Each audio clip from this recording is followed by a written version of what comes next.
Hello, everyone. Welcome to the Blade Podcast. I'm here with Chris Durden, and this is Mr. Chad Henry.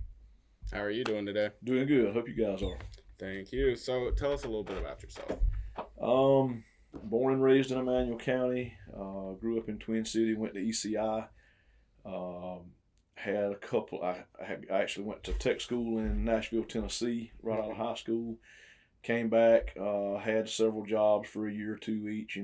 Getting a better job each time, and ultimately found myself employed by Coca-Cola, and grew up on a dairy farm, so you kind of have to be a jack of all trades doing that. So picked up a little bit of welding ability there, and after I got on with Coke, I stayed with them for 25 years, actually, just a couple of months shy of 25 years, and because of a little side project that I had for I don't know 15 or so years.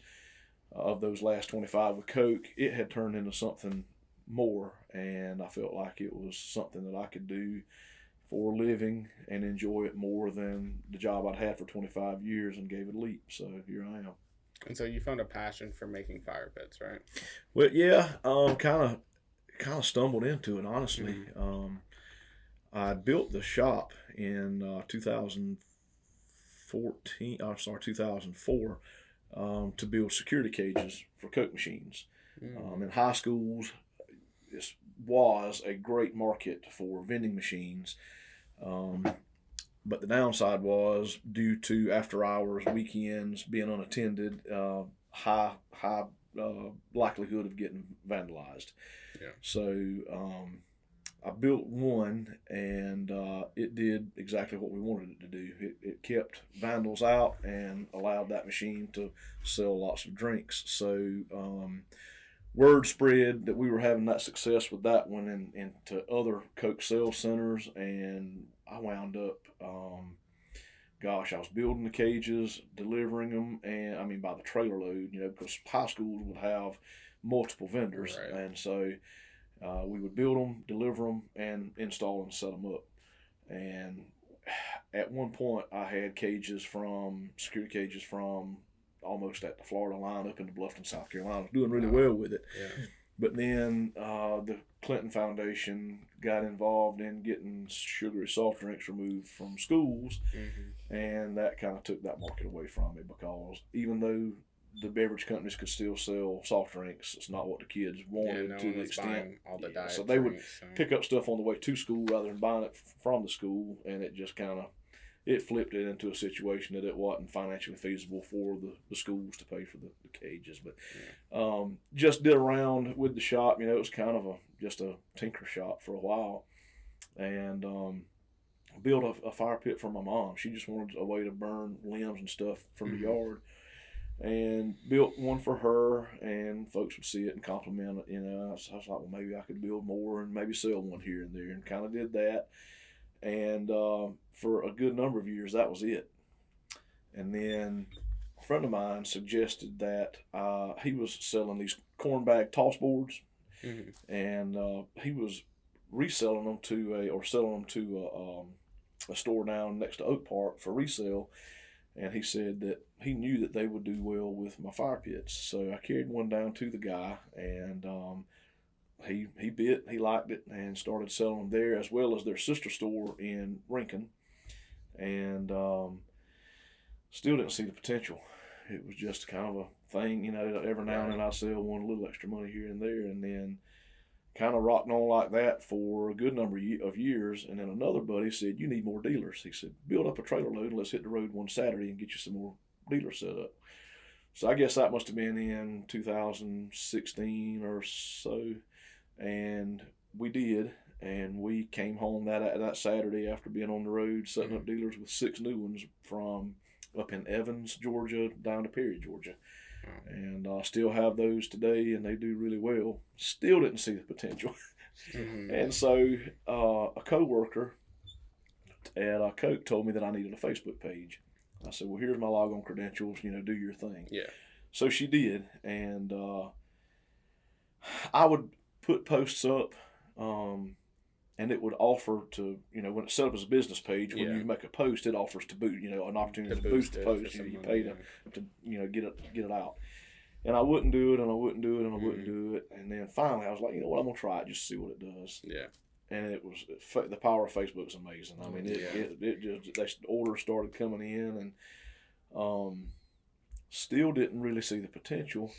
And at the end of, or at the beginning of 2020, I did.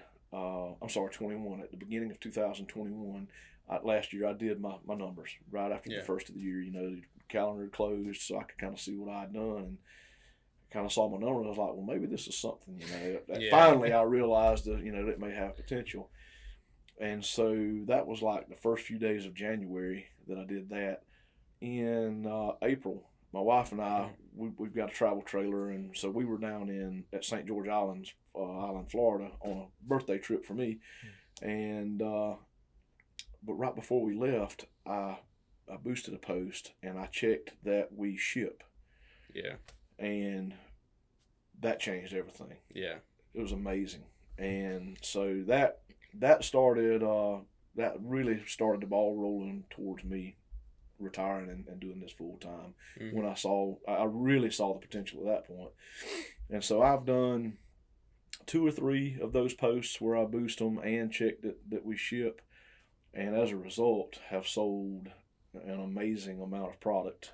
Right. And in probably, I don't know, probably half of the states, maybe half, a third to a half of the states. That's pretty good in about 6 months' time now. That's really good, actually. Yeah. So I mean, we shipped as far as Oregon and Washington State and California. Up in the Northeast, Wisconsin, Massachusetts, Connecticut, and all points in between. So honestly, there's just not enough hours in the day. I wish that there was more time. Kind of at a sticky point where the potential is there if I had a full-time employee or two, probably, to really do more. But I want to get a little more comfortable with going out on that limb and bringing somebody in, because it's not just me that I'm playing with there. It's their lives too. If I bring somebody in and then turns out that it doesn't work, then I've kind of gotten them in a bad spot. So, but I think it's going to be hopefully soon that I can bring somebody else in and really ramp up production. That would be really cool. How do you make, what's the process of making one of these fire pits? It depends. Most of what we're building now are made from brand new bowls that we buy from the manufacturer. Mm-hmm. And those are made 2 different ways. One way is they put up like a piece of flat plate steel on a machine that spins it like an airplane propeller, and then they have a tool that they put pressure on what will ultimately be the underside of the fire pit, right, which as it's spinning it makes it, they have several passes, a little bit at a time, but ultimately it makes the bowl shape. The other way is they have a big huge press that presses it into that shape. Mm-hmm. So that's what we're doing most of now, but we do still at times, the supply chain is so upside down right now, it's hard to get anything in any kind of timely manner. So we do still fall back on decommissioned propane tanks. That is essentially the same thing. We cut the end off, and we set the bowl up right. We've got it set up so that it's at the right height. We level it to make sure it's, if it's going to be on a patio or something, that's nice and pretty and level. And then we attach the legs and handles. And then one last step is we'll flip them upside down and punch holes in the bottom for rainwater to drain out and air to draw up so it burns efficiently. Okay. And so I'm assuming these things are pretty heavy. Yeah, they range in weight from probably 75 pounds is the smallest one we do. Wow. All the way up to a big 41-inch diameter. It's got full 1/4-inch thick walls, and so it weighs about 210 pounds. Now, how does that work with shipping? Have you ever had any problems with shipping? Shipping, I can ship anywhere in the Southeast for about $99. So that is shipped to a business address. It's not residential shipping. Residential shipping, it tacks on a little extra, but most everybody knows where they can, they've got somebody that has a business they can ship to. Yeah. But when you get beyond the Southeast, it can get kind of pricey to ship. there was a customer that reached out to us. They weren't in Napa Valley, but they were in that area in California, and just shipping on it was $800. That's more than the actual fire pit. That was right? more than the fire pit. Now, for some Wow. people, for a lot of people, for most people, to be fair, that's cost prohibitive, and it just doesn't work. But that's an exception too. The $800 is that's like crazy high. And I reached out to my shipping company rep just to see if he could get me any help on it.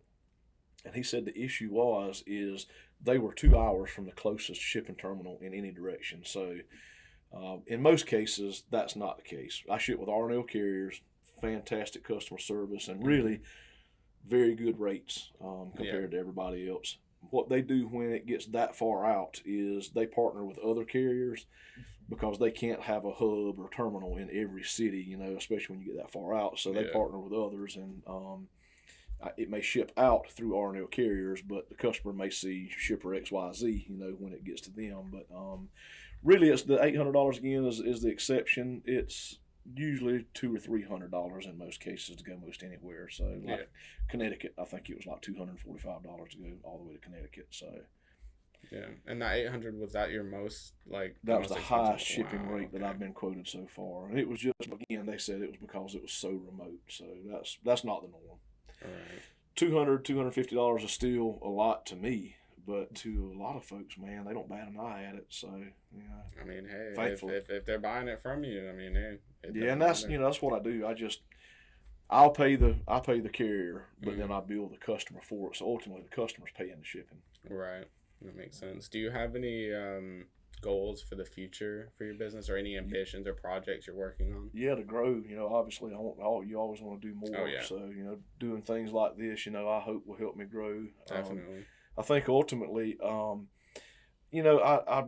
as anybody does that's in business, they try to keep up with their competition and see what they're doing, and if they're doing something better that you can improve on. So there's other people that do what I do, and somehow they're able to ship for $99, nationwide. Yeah. I don't know how they do that, other than maybe they do some kind of average, and customers closer are probably paying more than it would actually cost them, and customers further away are getting a deal on shipping. And I really don't think that's fair to anybody. No. Not saying that that's a bad way to do it. I would just rather my customer pay exactly what it costs to get it to them, not some kind of average or something. So I really want to get my my shipping more streamlined. I am working on. I'd like to do Etsy, but there's other platforms out there that are basically the same as Etsy. Like the Mike Lindell guy that does the My Pillow. Yeah. He's got a My Store website. Okay. And it's essentially an Etsy style platform. And I'm in the process of getting on there. You apply initially, and my application has been accepted. Then the next step is to send samples. And so I've got to send them a couple of pits. They say 2 of everything, and you don't get it back. So that's kind of tough to swallow. Shipping that kind of that's going to be a big ticket, including the shipping. And I think it's up in the Northeast, so it's probably going to be $300-400 just for shipping. But it's an investment. If I get on there, there's no telling what the potential is, because everything he does seems to turn to gold. He started out with the pillows, and now he's got all this other stuff. So hopefully this will be good for us. But there's another one that I'm working on getting on. And again, with all of it, shipping is the catching point. You want to be able to have if possible, a set dollar value to ship it wherever, however you go about that. Yeah, so, it's definitely more appealing. Yeah.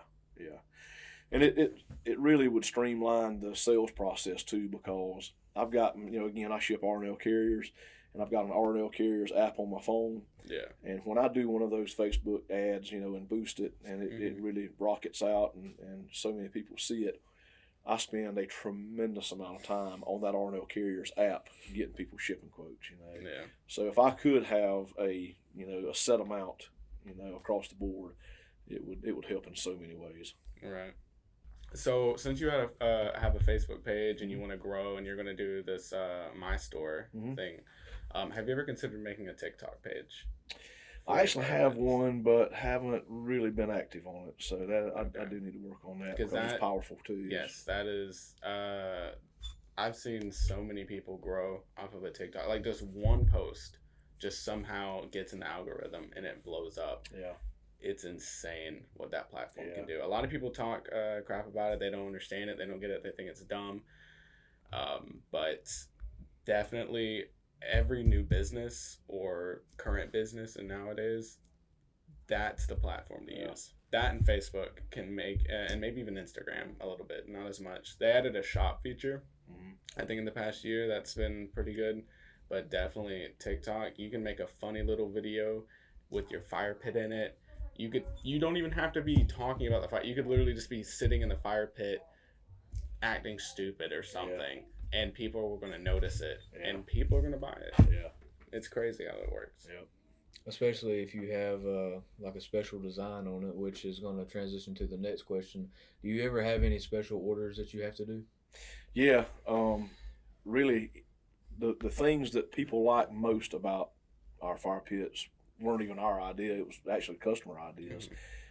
For example, the first really big ones we did an ad on Facebook, and a customer from Nebraska City, Nebraska, reached out and said he loved the big, the gigantic bowl, but at that point we were using small, like 2-inch material legs, and he said it just looked off balanced. The bowl was, masculine and massive and everything good, but it just looked, it needed bigger legs. Yeah. So it took us some time to perfect the height from the ground, from the bottom of the pit, and the angle of the legs and everything else. But because of that, we upgraded the size of our legs on all size pits, and it's really helped. I mean, we get complimented all the time on our on our legs.